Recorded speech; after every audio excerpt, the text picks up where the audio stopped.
So today I got a question from a young man who wants to know, Elliott, I'm in my mid-20s and I feel lost. I see my friends getting married, advancing in their careers and building their futures, but I have no idea what I want to do with my life. So I've tried different things, but nothing really sticks, and I'm starting to feel like I'm falling behind. How do I find my direction and start building a life I can be proud of? Great question. Finding your direction, something I'm familiar with as well. So you're in your mid 20s, I'm in my mid 40s, and I could tell you that I've been through a season of ashes, lack of clarity, like you're speaking about here. And it's a good thing, it's a great thing, and it's an amazing thing if you recognize its power. And so I want to share with you today something I learned from a great book called Iron John by Robert Bly. And in it, he talks about a season of ashes available, or more likely necessary, for a man. So these seasons of ashes, you could imagine, are the remnants of something that once was, that burned to the ground. That could happen anyway. Your home could literally burn to the ground. Now you're in ashes. It can happen to you, or it could just be a necessity for the growth of your soul, these seasons of ashes. And so you may find yourself at around age 24, at the end of being a teenager, a boy, and now you're being asked to grow, be a big man, right? And you're watching all of your friends advance, and you're kind of left behind. Trust me, I get where you're coming from, because I felt the same way. Especially these days. I'm coming out of some ashes. Well, an interesting thing about these seasons of ashes our ancestors knew was that they are very powerful and important too. In what I believe we call Norse culture, right? Where were the Vikings? Scandinavia, those big white people, warriors from Northern Europe, if you can call it that. They were known for being tremendous warriors, sailors, and shipbuilders, and tough-ass men. And just like you and I, they were boys and they would grow up to be these men. But there was a particular type of man that blossomed late. He wasn't picking up the sword so quick like the other boys, and he just didn't have any interest, and seemed like even if he tried, he was living somewhere else. He just didn't have it. He couldn't pull it together. But they knew what he was. He's a boy in ashes.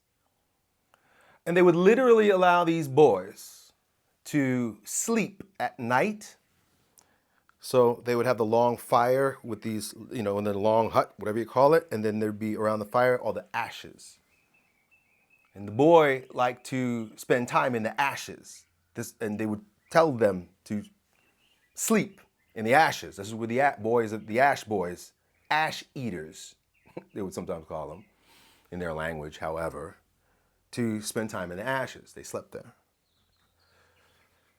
And sometimes these boys in the ashes, it'd be a year, sometimes it could be 5 years. But what they understood was that the longer a boy stayed in the ashes, the more valiant, more powerful he was as a warrior. They were the best ones. You might be wondering why.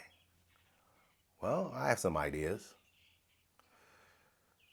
We live in a world where we constantly forget that there's something going on behind the scenes. Science calls it the subconscious. Spiritual people call it the soul. And we're not just growing flesh and bone. That soul is doing its work too. But sometimes it's on a different timeline between me and you. We all got our own timelines. So while you're in the ashes, while he's in the ashes, while you and I are in the ashes, there's growth. But it's a very different kind of growth. It's growth born by still sucking, like a baby. You feel like a baby compared to your friends. And you might say that's strange. What do you mean sucking? Being passive, taking in, being receptive is what it's all about. Because just like you would nourish the soil of a tree that you want to grow well so the roots down below can stretch and grow, and the higher the tree that can go, it's the same thing with you and Yo, Uncle Yo, and the young men who are eating ashes. So it's important to, first of all, acknowledge that there are seasons of ashes and there are best ways and best practices for handling ashes. And our ancestors knew this and they called it initiation.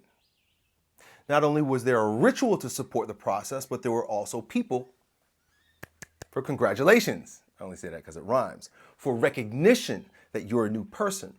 It's a whole elaborate thing. And almost every culture did it until, I don't know, industrial age, right? Revolution. So here you are, 2025, where the economy is our God, and you stuck in fucking ashes. And nobody knows how to deal with you. And check it out, nobody knows how to deal with me either. I'm going through what they would call a midlife crisis. Interesting choice of slippage. Christ, rising, a death and a rising. Thank you, my Lord. So, yeah, I like Catholicism. I like that stuff too. I like a lot of cool stuff. But I'm rising as a more integrated version of myself because down in the ashes, there's a way that you gotta be. And it's not easy. It ain't easy, bro. I know. When we're down in the ashes, one of the very first things we want to do is sedate. Damn, like what am I supposed to do? For anything like me, weed, wine, and women, but you got yours too. It might be video games. It might be scrolling on the phone, right?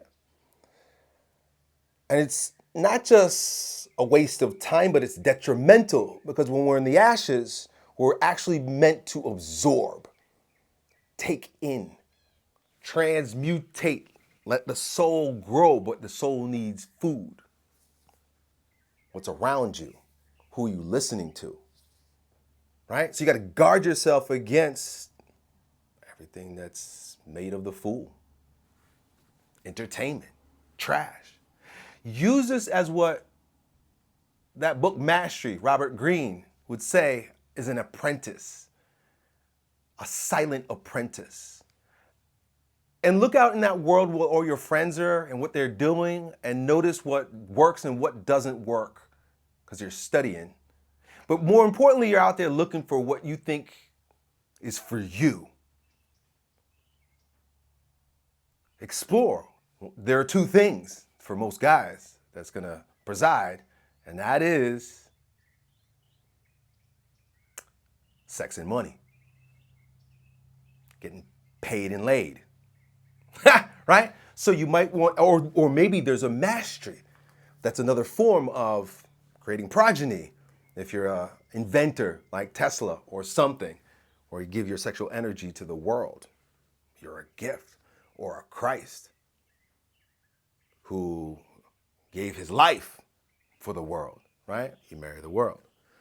All kinds of fathers, spiritual fathers in the faith. So what am I saying? Be discerning.